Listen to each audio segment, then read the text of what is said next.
Holland, September 17th, November 26th, 1944.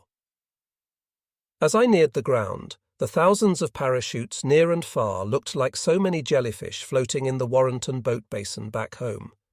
Compared to Normandy, landing in Holland was a breeze, the biggest concern being hit by falling equipment or a glider. No hedgerows, no flak, no darkness. We quickly assembled in a nearby wooded area, the Zonsche forest. Suddenly I heard a sickening sound in the sky. Two gliders had collided, and with a sort of pathetic quiet fell to earth. We moved east to the Sonnwegel highway, then headed south for our first objective, capturing the small town of Sonn and, more important, a bridge over the Wilhelmina Canal just south. Capturing Sonn was a cakewalk. The Germans had fallen back, and now we needed to capture the bridge. But less than a kilometre from the bridge, our column was pounded by German 88 artillery and a machine gun, both coming at us from straight down the road. Nobody got hit, but we were under serious attack, and that allowed the Germans to finish the job of wiring the bridge with explosives to blow it, a strategic move that would slow the Allied march considerably. Covering the east side of the road, Easy Company pushed forward, firing rifles and lobbing mortar shells, finally silencing the Germans, but not until they'd exploded the bridge. That night we lashed a bunch of small boats together and crossed in the darkness. We would attack Eindhoven the next morning, E Company entering the city from the northeast. As we approached the city of about 100,000, civilians and partisans were eager to point out locations of holed-up Germans, having been under the Nazi thumb for more than 5 years now. The Dutch, showering us with shouts of "Nice to see you" and gifts and invitations for food and drink, were far more helpful in this regard than the French. In fact, so many Easy Company guys had been sent to follow leads like this that Buck Compton and Bill Guarnere couldn't spare any more men. But I was told to go with some other E Company men to check out one report of German soldiers holed up in a basement. I was packing a Tommy gun. We yelled for them to come out, and lo and behold, they filed up like model prisoners, 10 to 15 of them. I was surprised at the ease with which they gave themselves up. Meanwhile, others in Easy Company didn't have it so good. Lieutenant Bob Brewer was leading a patrol on the outskirts of town when a sniper caught him right in the throat with a bullet. He went down like a man who would never get up. The guys around him, I was elsewhere, saw the blood pouring from his neck, saw him writhing on the ground, and with no medic around gave him up for dead. But when the skirmish was over, a Dutch farmer raced to Brewer, stopped the bleeding and most likely saved his life. When medics came across Brewer, he was still very much alive. They claimed that without the farmer's help, Brewer would certainly have died. Instead, he was shipped out to England and went on to live a fruitful life, spending a good part of it in the CIA. We met little resistance and had Eindhoven in our hands by late in the day, then awaited the Brits and the US-made Sherman tanks they were driving. They soon arrived. At this rate, I figured I'd be in Astoria for Christmas. At daylight the next morning, Dutch women moved through the fog, delivering cookies to our foxholes. What service! These Dutch were wonderful. But our walk in the park was about to turn bloody. As we pulled a U-turn and swung back north, in pursuit of a tiny village called Nuenen, we moved through and were just on the outskirts when it happened. All was quiet. But then German machine gun fire broke out from both flanks. A German panzer unit had formed a half-moon defence. Kraut tanks! Kraut tanks! Soldiers were yelling. Apparently a panzer brigade, stationed just to the east in Helmond, had arrived with 50 tanks. We'd never seen an offensive like that. One of the tanks fired on a British tank and hit it dead on. Flames burst into the sky. The panicked crew popped out, the gunner last, with no legs. The tank on its own kept moving forward, threatening to run over our own guys, who had to slither toward the enemy to avoid being squashed, the results of which we'd seen in Normandy. It wasn't pretty. A second British tank emerged. It too got blasted. 2 more went up in smoke. 2 others turned and headed back to Nuenen. Easy Company fell back with them, bullets adding insult to injury on our retreat. A handful of guys went down. One was Buck Compton, taking bullets in his butt. A handful of us made our way toward him. "Get the hell out of here," he said. "Leave me." We ignored his pleas. Eugene Rowe, our medic, crouched to give him some help. Bullets flew around us. "Let the friggin' Germans take care of me," Compton said above the sound of machine gun fire and more. "Take care of yourselves." Given the way we were being pounded, it seemed like a good idea, but no way were we leaving Buck. His size, he was 220 pounds, almost meant he'd get his way by default. But then someone thought fast. We ripped the door off a farm outbuilding, and Guarnere, Toy, Babe Heffron and I all but lashed him to it and dragged him to a roadside ditch until we could slide him on a tank, face down since his wounds were on his backside. I was always amazed at how black humour showed its face amid the horror of war. Carwood Lipton looked at Compton and laughed, having heard that the bullet had gone in one cheek and out the other. "You're the only guy I saw who got hit with one bullet and got 4 holes in him," he said. Compton didn't think it was as funny as Lipton, and calmly threatened to kill him if he ever got off the friggin' tank. Around us, guys were going down like bowling pins. Chuck Grant took a hit. Some guy, can't remember who, turned to jelly amid the hail of machine gun bullets, just curled up in a ball against some rock wall and tried to will himself back home or something. We'd lost 4 men, 11 others were wounded. One had gone nuts, so we did the only thing we could do. Got the hell out of there, as in retreat. It felt rotten. The Germans had Holland and weren't about to give it back. We wanted to continue heading north to Nijmegen on what we'd started calling Hell's Highway. Ultimate goal, Germany. Their goal was to get through to the highway and split our forces. They hadn't done it at Nuenen, but would try again. And succeed. Near Wegel, we'd been called to an armoured column of British tanks and vehicles en route north. For the first time in Holland, we were in trucks. We'd got reports from the Dutch underground that a panzer attack was headed, northwest toward Uden, another town just north of Wegel. Suddenly, a German panzer task force slammed through our column, splitting Easy Company in 2. One group, headed by Winters and including Skip and Toy, ended up in Uden. A small group of others, about 8 of us, headed by Guarnere, were pinned down in Wegel, about 3 miles southwest. The Germans had circled the town with tanks and were shooting the living hell out of everything. Bullets zinging, walls exploding, guys screaming. The worst we saw in Holland, pure hell. Guarnere and I talked it over.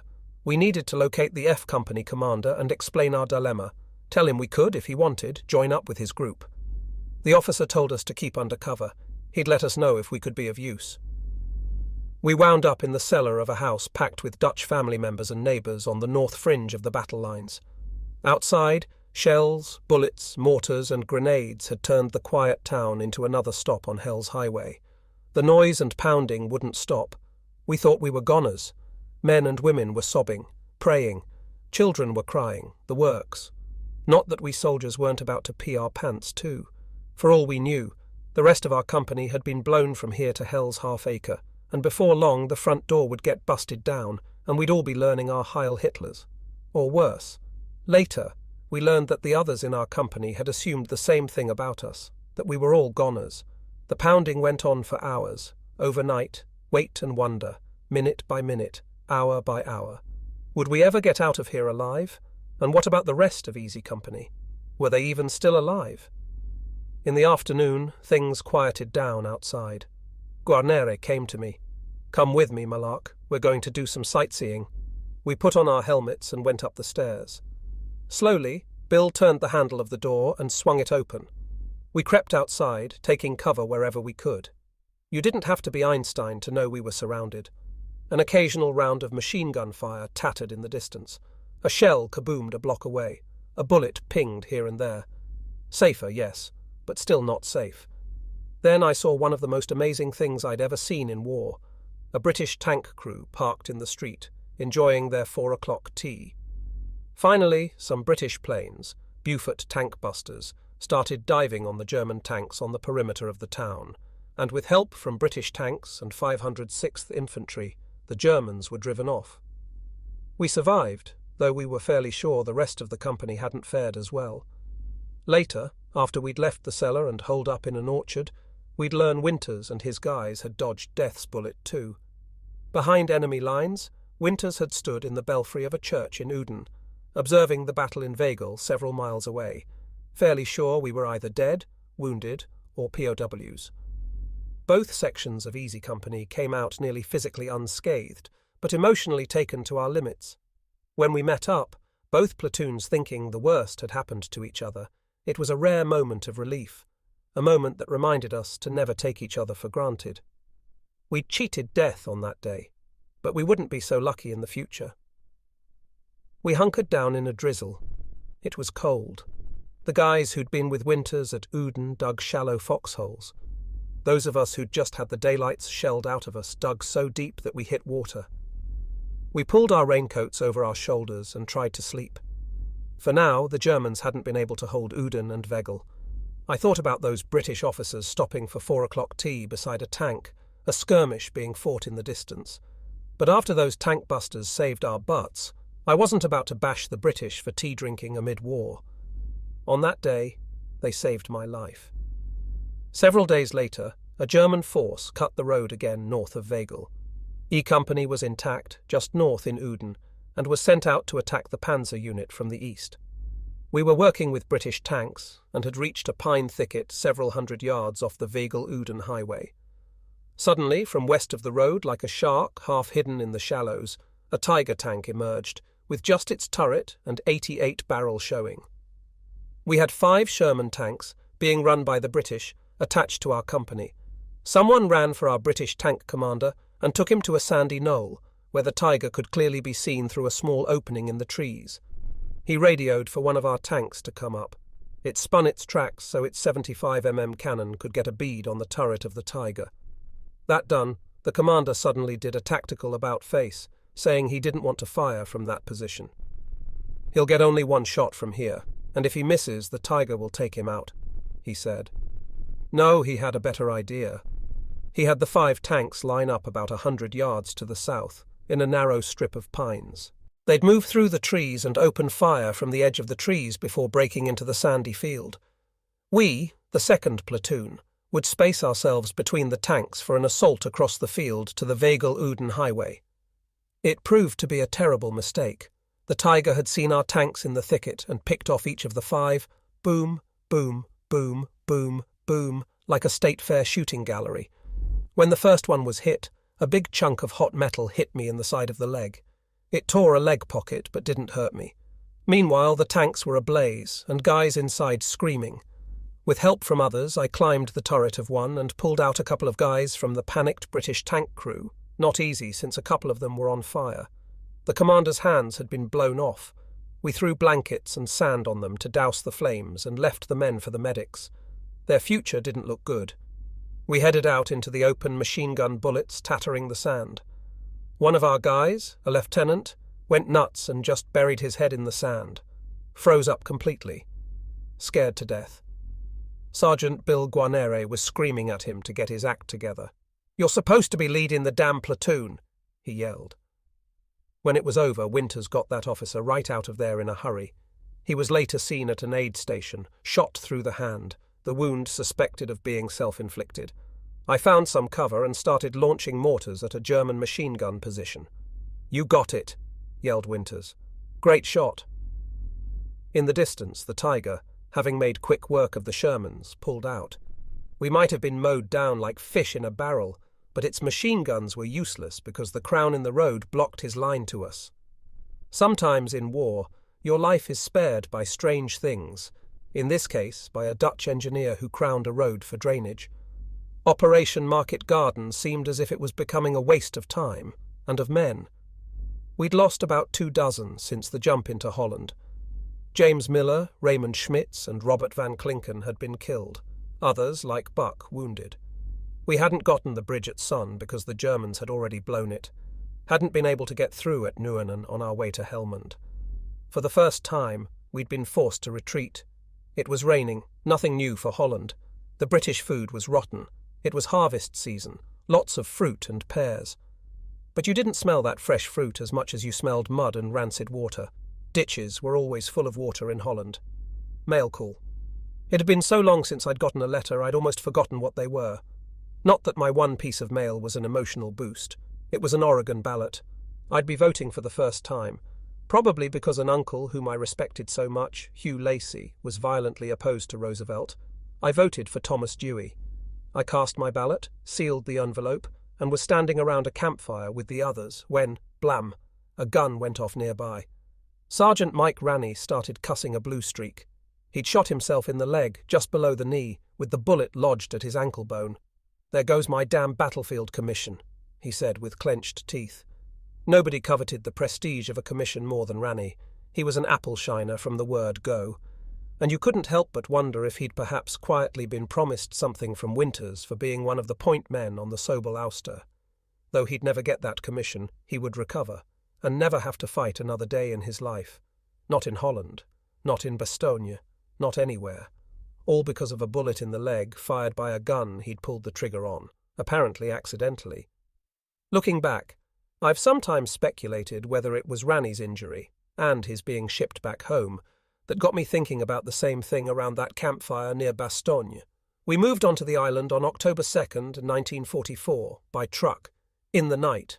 Our new mission was to fight the Germans on a 3-mile-wide swath of land, farm fields below sea level, surrounded by dikes with narrow roads on top, between the lower Rhine River on the north and the Waal River on the south. The Germans occupied the east half. We had the west. They wanted it all, now, and launched an offensive to make it theirs. Easy Company was rotated to the intersection of the dike and the elevated north-south railroad between Driel and Arnhem. The position was a platoon assignment with a 1,500-yard gap on one flank and 2,000 yards on the other. 2 contact patrols worked their way each night to the adjoining units to compensate for the lack of troops. The Germans controlled the railroad dike, which required everyone to stay out of view of the railroad during daylight hours. Virtually all movement was done at night. It was to be a 5-day mission. Instead, we'd be stuck here until late November, the longest time Easy Company would be in the same place. The weather was cold and rainy. We started calling it Hell's Corner. Dick Winters had been promoted to executive officer of the 2nd Battalion, meaning no more combat duty, replaced by First Lieutenant Fred Moose Heiliger. Winters liked him. I liked him. He was mortar guy like me. On October 5th, Easy Company caught an attacking German unit in a field. It was one of those fish-in-a-barrel moments that was both exhilarating and sad. As the soldiers fled, they were picked off right and left, though some returned fire. David Webster got his $1 million wound that day, and William Dukeman, a guy who'd been with us since Tokoa, died. 11 Germans surrendered. Later, a German King Tiger tank came into that area from Ophiuston to the west of us. We had an anti-tank gun set up at the junction of a farm road, and as the tank neared, our gun opened fire. It was like a pea shooter against a dinosaur. I doubt our gun did much more than give the German crew inside a headache. But after it was hit about 25 times, it started backing up. The left side tread slid into a ditch and the tank couldn't move. Shortly after the incident, I came across our crew that had done the firing. Had anyone gone up to the tank? I asked. Nope. I did, and discovered the tank was empty. I believe it had some sort of escape hatch in the bottom.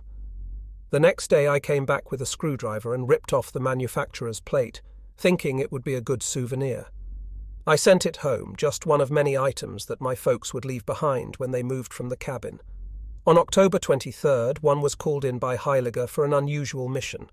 Technically, it would be known as Operation Pegasus, though we all just called it the Rescue. A British paratrooper, Colonel O'Doby, also known as the Mad Colonel of Arnhem, had been wounded and captured by the Germans, but he escaped from a hospital, swam across the lower Rhine, and somehow got in touch with Colonel Sink.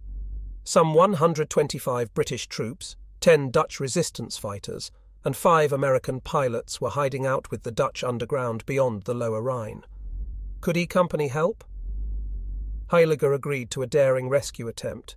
He picked his guys, mainly 3rd Platoon personnel and some others, 17 total, ticking off the names as each of us waited to hear if his would be among them. Malarkey. You hear your name, and it's a different feeling from being back at Star of the Sea choosing sides for dodgeball.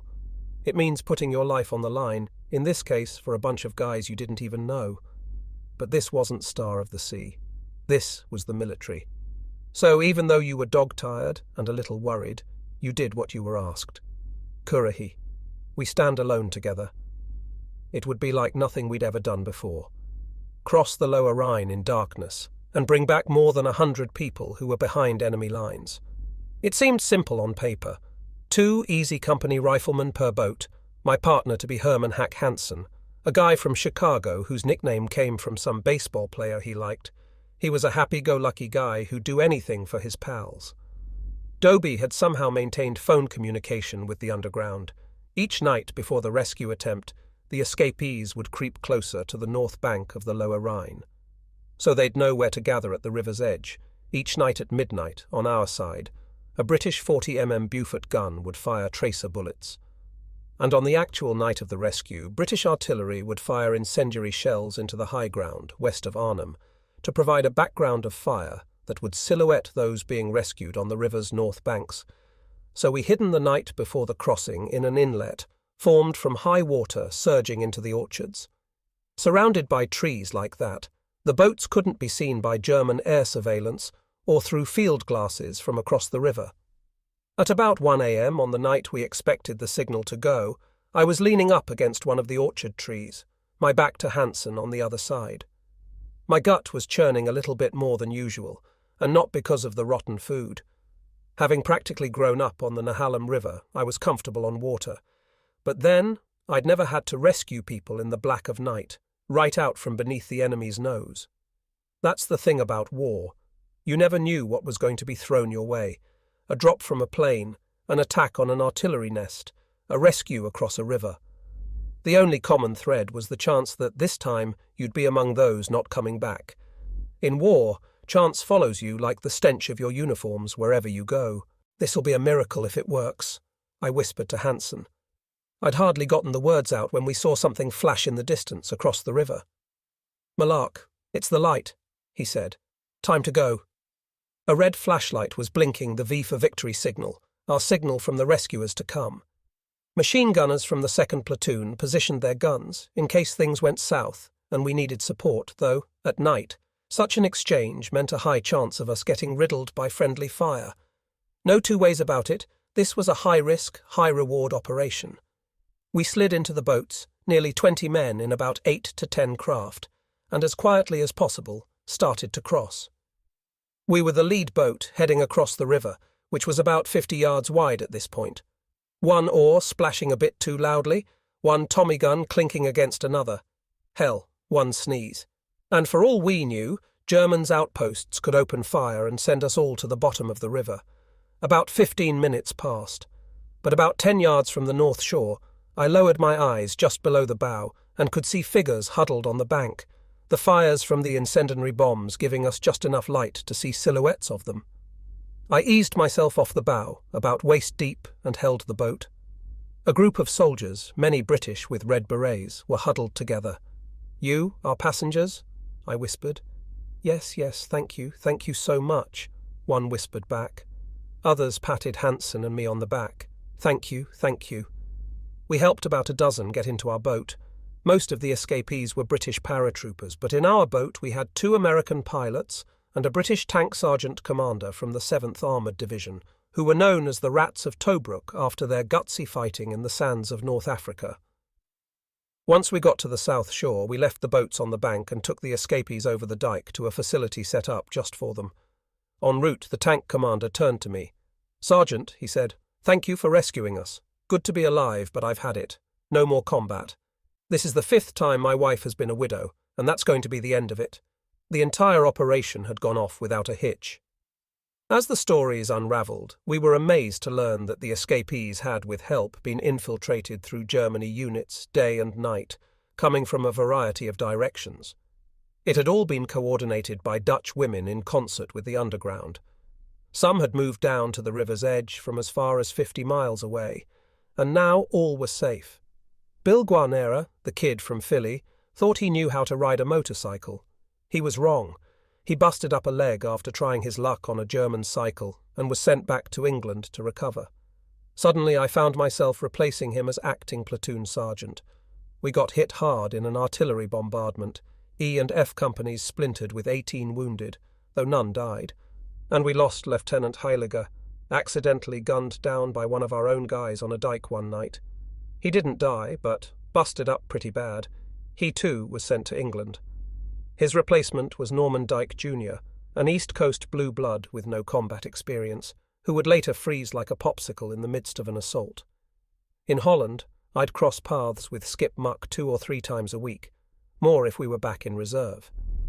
He was doing okay, though, like me, was getting tired of the weather. The rain continued. The most common smell was mud. Foxholes were like big buckets of water, and so when we found a barn or outbuilding or house, it was as if heaven sent. The bad food continued. British rations, mutton and stuff. Our beards grew and bodies stank. Shower? What was that? Some people think of soldiers in war and imagine us fighting day after day, endlessly. But much of the time, it's like being an anesthesiologist, 90% boredom and 10% panic. Yes, your job was combat, but much time was spent getting from one place to another, finding out where the enemy was without him finding out where you were, manoeuvring into position. And waiting. Always waiting. On the island, we weren't in a lot of day-to-day combat, mainly a lot of night patrol work. The first platoon saw more combat than those of us in the second. At Driel, just west of Arnhem, some in E Company would listen on the radio to Arnhem Annie, a German propaganda broadcaster. I'd have preferred a little Glenn Miller, but it was a hoot listening to her inviting us all to cross the river, surrender, and live in luxury until the war ended. We'd rather stink and eat bad food. Instead, the 506th POW interrogation team, using a loudspeaker, invited the Germans to surrender to us. It became pretty clear that nobody was surrendering to anyone else, period. One day, Winters prepped me for a reconnaissance mission, saying, "A British artillery corps wants to use us as forward observers from the south bank of the Rhine."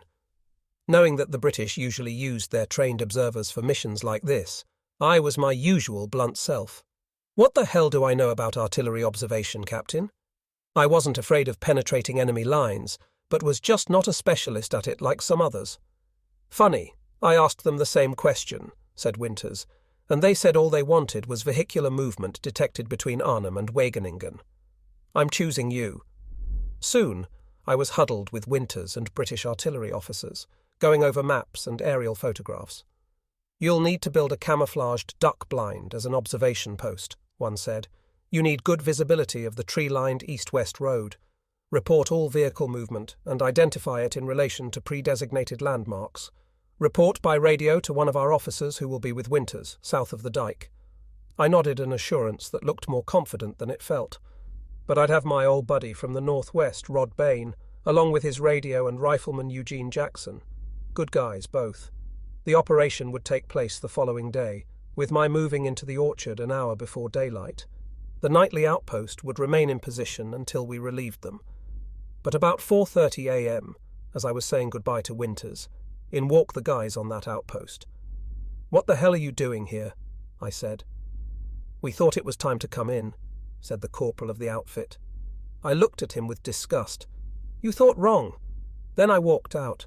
We hadn't even started, and we already had a strike against us. Nobody out in front with eyes on the krauts. Why Winters didn't bust that corporal on the spot is beyond me. Sure, it might sound like a little thing, but in war, screwing up the little things could cost lives. We moved into position. I selected an area in the ditch, and as instructed, took a machete and cut branches and reed grass to build the blind, so I'd have visibility across the Rhine. Bain, who'd been lugging the radio on his back, and Jackson rested in a ditch as we waited for first light. In the quiet and cool of dawn, I whispered a quick prayer, then found myself leaning on William Ernest Henley, the poet I took to war, and his reassuring Invictus, "Out of the night that covers me, black as the pit from pole to pole, I thank whatever gods may be for my unconquerable soul. In the fell clutch of circumstance I have not winced nor cried aloud. Under the bludgeonings of chance my head is bloody but unbowed. Beyond this place of wrath and tears looms but the horror of the—" What was that? Something on the skyline about 70 yards up the ditch. I'd hardly got adjusted in the blind, facing east and waiting for first light when I detected some movement.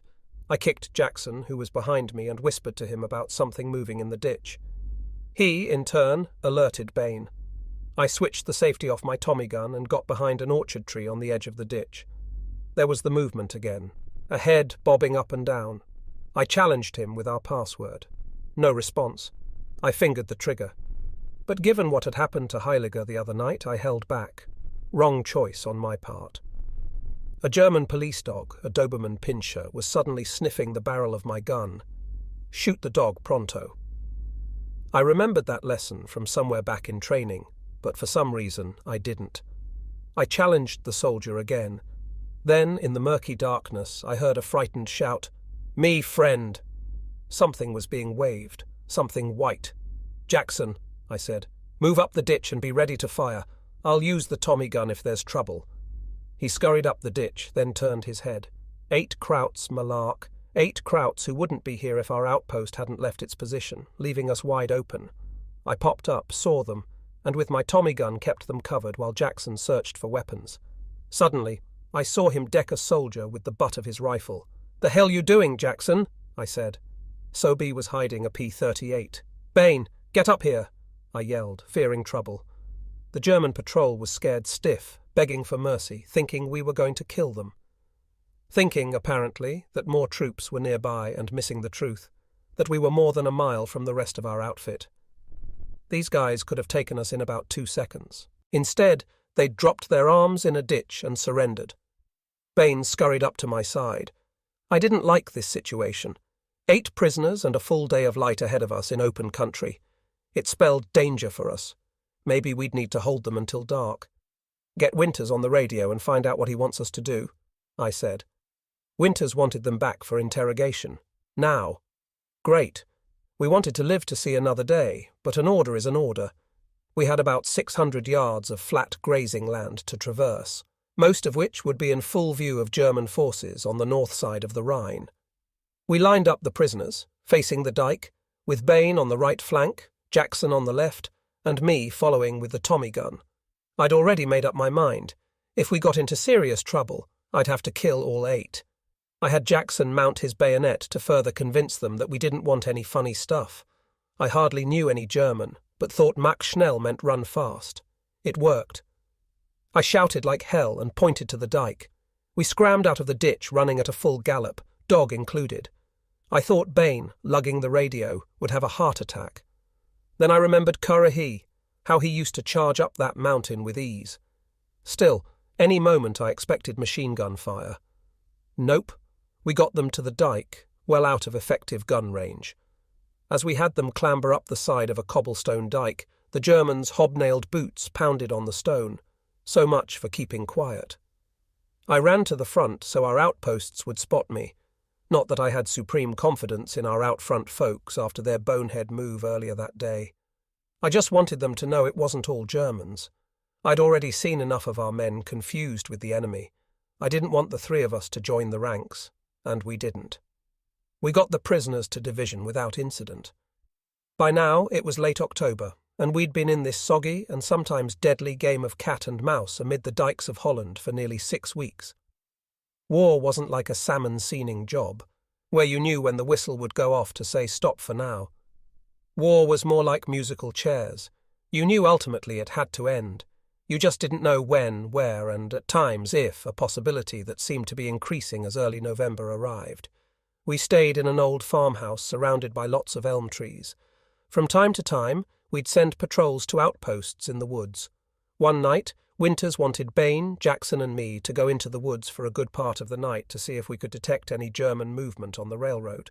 We did so, keeping as quiet as 3 soldiers can be.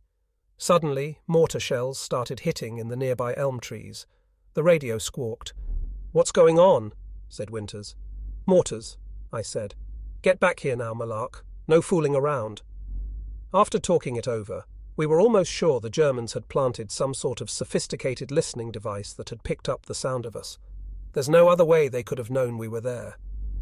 Finally, the music stopped in Holland, and I still had a chair. The Dutch cheered us as we left Holland for France, yelling, "September 17th, September 17th, to remind us of the day they'd been liberated. It felt good to be so appreciated, but we didn't feel like we'd won a damn thing. What was supposed to be a short mission turned into more than 2 months. We'd jumped that day in September with 154 men. A third were either dead or wounded. My friend Joe Toy, hit in Normandy, had been wounded for a second time. About the only medals given to Easy Company guys in this campaign were Purple Hearts, hard to understand given that we had been fighting for 70 days.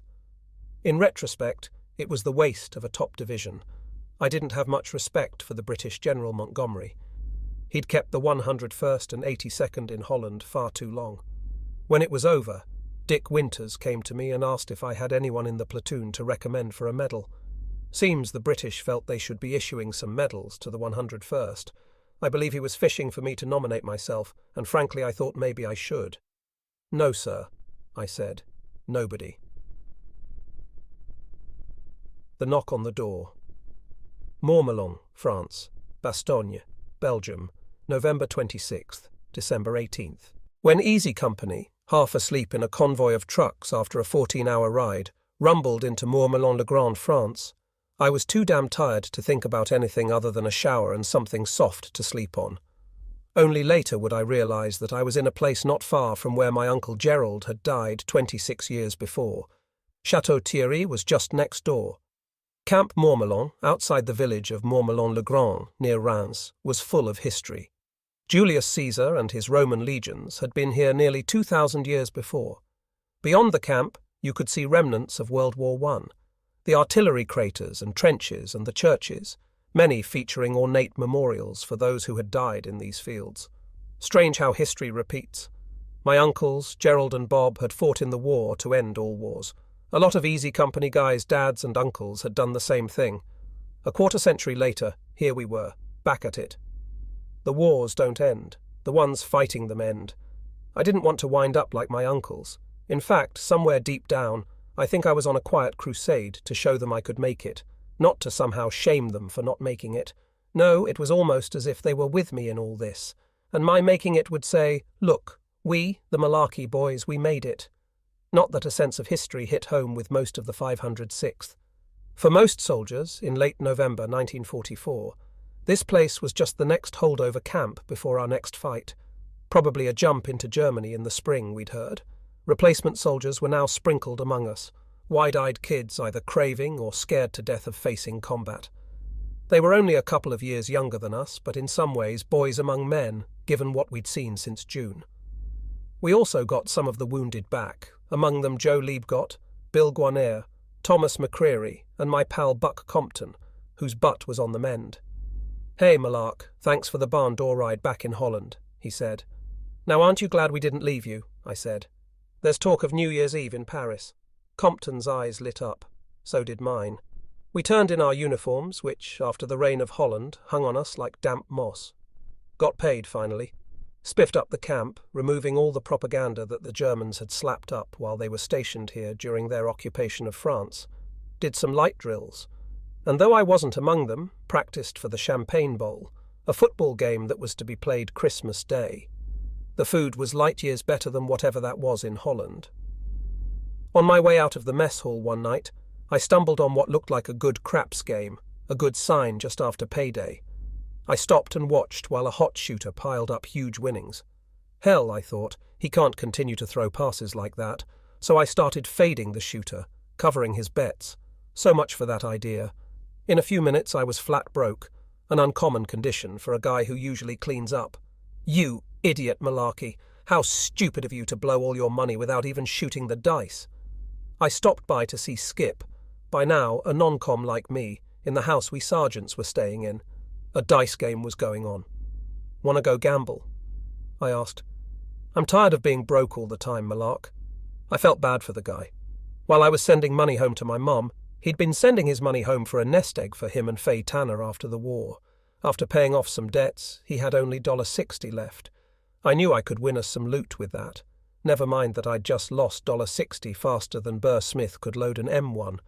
Never mind that Skip had just mentioned that that was all the money he had.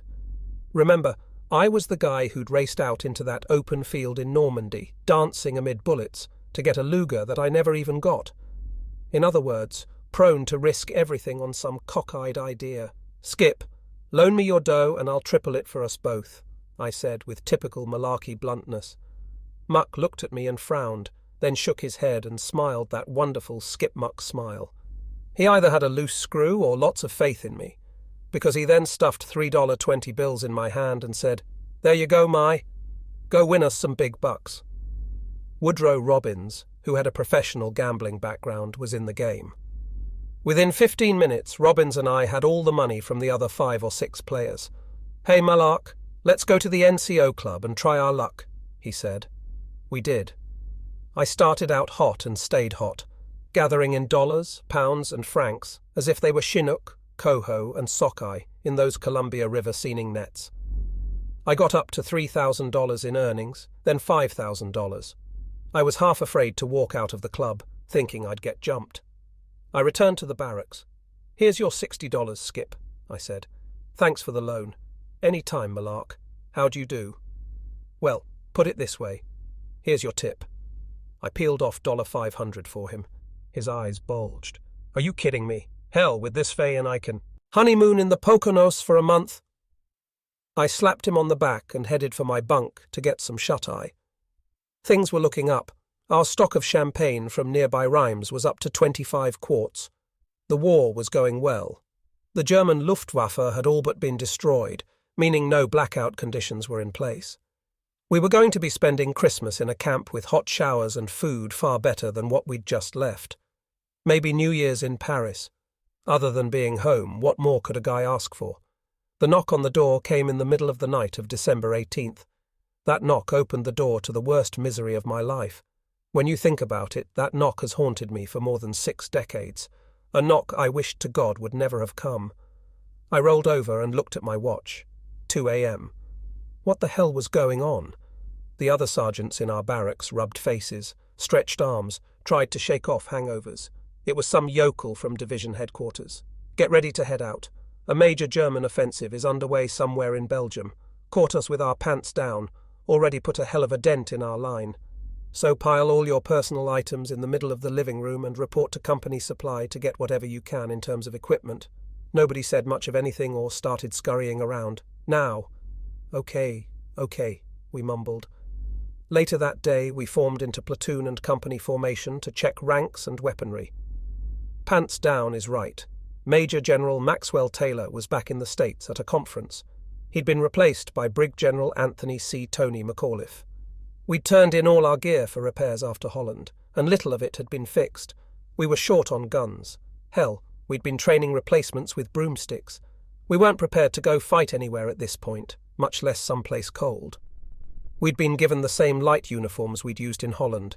We hadn't been given a winter issue of clothes. Our boots were neither lined nor waterproof. We'd all gotten wool army overcoats, but we had no long underwear or wool socks. We were an odd combination of vets and rookies. Easy Company's 2nd platoon even had a replacement machine gun crew that was Polish, though the guy's physical size at least inspired hope.